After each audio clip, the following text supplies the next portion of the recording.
கன்னி மரியாளுக்கும் யோசேப்புக்கும் திருமணம் நிச்சயிக்கப்பட்டது. ஒரு நாள் இரவு மரியாள் நித்திரை செய்து கொண்டிருக்கையில் தேவதூதன் சொப்பனத்தில் தோன்றி, கிருபை பெற்றவளே வாழ்க, கர்த்தர் உன்னுடனே இருக்கிறார், ஸ்திரீகளுக்குள்ளே நீ ஆசீர்வதிக்கப்பட்டவள். மரியாளே பயப்படாதே, நீ தேவனிடத்தில் கிருபை பெற்றாய். இதோ நீ கர்ப்பவதியாகி ஒரு குமாரனை பெறுவாய், அவருக்கு இயேசு என்று பெயரிடுவாயாக. அவர் பெரியவராய் இருப்பார், உன்னதமானவரின் குமாரன் எனப்படுவார். கர்த்தராகிய தேவன் அவருடைய பிதாவாகிய தாவீதின் சிங்காசனத்தை அவருக்கு கொடுப்பார். அவர் யாக்கோபின் குடும்பத்தாரை என்றென்றைக்கும் அரசாடுவார், அவருடைய ராஜ்யத்துக்கு முடிவிராது. இது எப்படி ஆகும்? நான் புருஷனை அறியேனே. பரிசுத்த ஆவி உன்மேல் வரும், உன்னதமானவரின் பலன் உன்மேல் நிழலிடும். ஆதலால் உன்னிடத்திலிருந்து பிறக்கும் பரிசுத்தம் உள்ளது தேவனுடைய குமாரன் எனப்படும். இதோ நான் ஆண்டவருக்கு அடிமை, உம்முடைய வார்த்தையின்படி எனக்கு ஆக கடவுது. தனக்கு நியமிக்கப்பட்ட மரியாள் கர்ப்பவதியாய் இருப்பதை யோசேப்பு அறிந்தான். ஆனால் யோசேப்பு நீதிமானாய் இருந்து அவளை அவமானப்படுத்த மனதில்லாமல் இரகசியமாய் அவளை தள்ளிவிட யோசனையாய் இருந்தான்.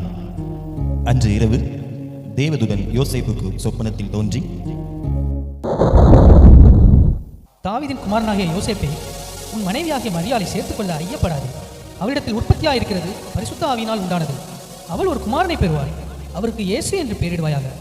ஏனெனில் அவர் தமது ஜனங்களின் பாவங்களை நீக்கி அவர்களை ரட்சிப்பார்.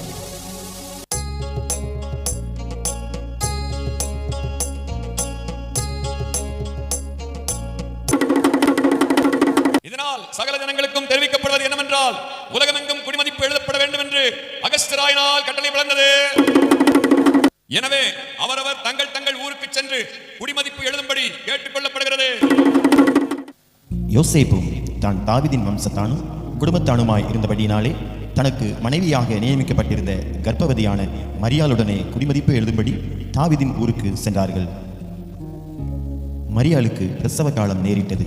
சத்திரத்தில் போய் இடம் தேடினார்கள். ஐயா, என் மனைவி பிரசவ வலியால் வேதனைப்படுகிறாள், உங்கள் சத்திரத்தில் இடம் இருக்கிறதா? இல்லை ஐயா.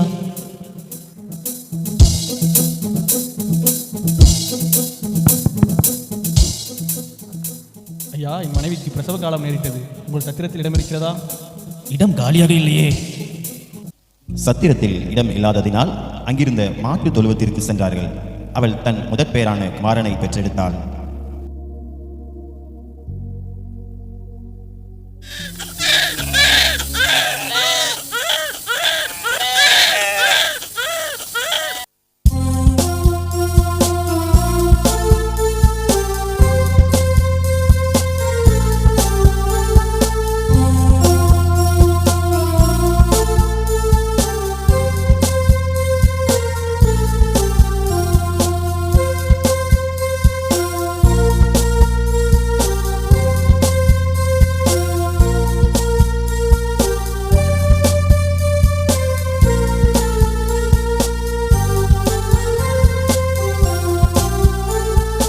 அப்பொழுது அந்த நாட்டிலே மேய்ப்பர்கள் வயல்வெளியில் தங்கி ராத்திரியிலே தங்கள் மந்தையை காத்து கொண்டிருந்தார்கள்.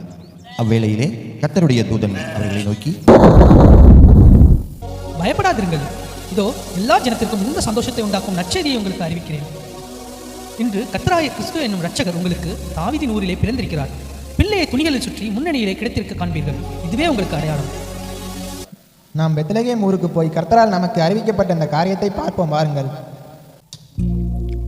அவர்கள் தீவிரமாய் வந்து மரியாளையும் யோசேப்பையும் முன்னணியிலே கிடைத்திருக்கிற பிள்ளையையும் கண்டார்கள்.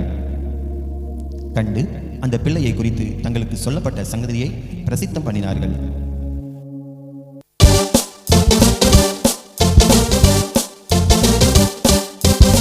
கிழக்கிலிருந்து சாஸ்திரிகள் அக்குழந்தையை குறித்து விசாரிக்க எருசலேமில் உள்ள ஏரோது ராஜாவின் அரண்மனைக்கு வருகிறார்கள். ராஜாவை வாழ்க, யூதருக்கு ராஜாவாய் பிறந்தவர் எங்கே? கிழக்கிலே அவருடைய நட்சத்திரத்தை கண்டு பணிந்து கொள்ளும்படி வந்தோம். என்னது, யூதருக்கு ராஜாவா? பிரதான ஆசாரியரே, வேதபாரகரே, எல்லாரும் இங்கு வாருங்கள், நான் விசாரிக்கிறேன். கிறிஸ்துவானவர் எங்கே பிறப்பார் என்று எழுதியிருக்கிறது, பார்த்து சொல்லுங்கள் எனக்கு. யூதயா தேசத்தில் உள்ள பெத்லகேமில் பிறப்பார் என்று எழுதியிருக்கிறது மன்னா. அப்படியா? நீங்கள் போய் பிள்ளையை குறித்து திட்டமாய் விசாரியுங்கள். நீங்கள் அதை கண்ட பின்பு நானும் வந்து அதை பணிந்து கொள்ளும்படிக்கு எனக்கு அறிவியுங்கள்.